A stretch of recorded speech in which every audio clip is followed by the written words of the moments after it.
that if we, what's the position? Yeah, that this is why you're not supposed to take this. Sorry, bishop's there. The a7 pawn when you move queen e5. Instead, the best move to play, and actually it is the move I did play, was queen to f3.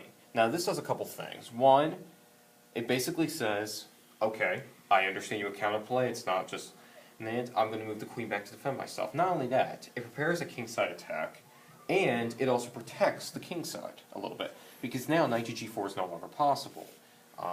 You can't even play knight d5 even for that matter, so this knight is pretty limited right now.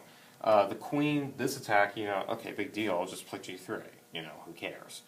So, you know, this definitely, and not only that, you can also get the bishops out, you know, to here, and you can also get it to here, so there are many options. I know how to play chess too. Yeah. Didn't know that, did you? Yeah. Just messed up the video. Keep it going, we'll finish it. Okay, so anyway, sorry for that interruption. We have some kids here that are sometimes a little bit So we can annoying. cut that out. Go ahead, keep going. Anyway, so getting back to the game. So the last move was queen f3. That's what white did. Now, black did, however, play bishop d6. And white's just fine here. All you have to do is play g3. Now, you know, you got to prevent this mate, obviously. You got to do something. You can't do any, you could play queen g3, that is possible, but I wouldn't recommend it because then you're forcing a queen to do so many jobs. G3 does a couple of things. One, it prevents the mate, obviously, but it also gives a space for the king, and it also gives a little liability for the queen, for that matter. So I think G3 is no question a better move. Not only that, if you do play queen to G3, if he takes, you're going to have to take back one of these pawns, and the pawns are going to be doubled. So, yeah.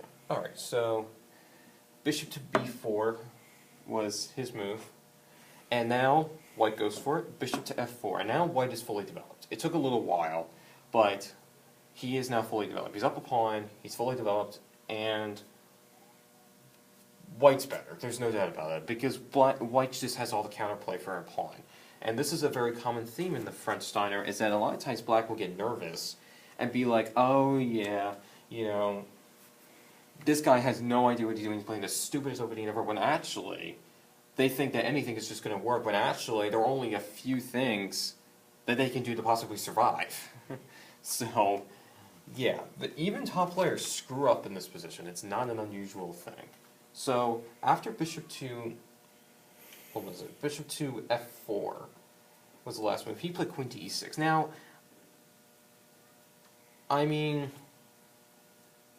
I was thinking queen f5 was possible, but, you know, any move is fine. So, it doesn't matter much. Queen e6, rook ft1, queen to h3. Now, this is obviously getting ready to play knight g4 and deliver mate.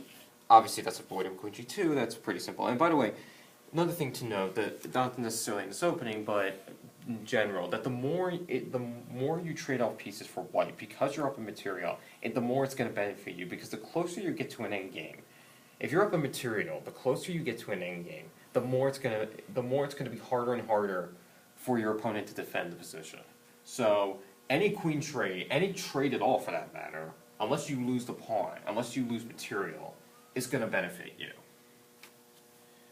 Okay, so queen g2. Now, I didn't like this. He took it, and that's a mistake.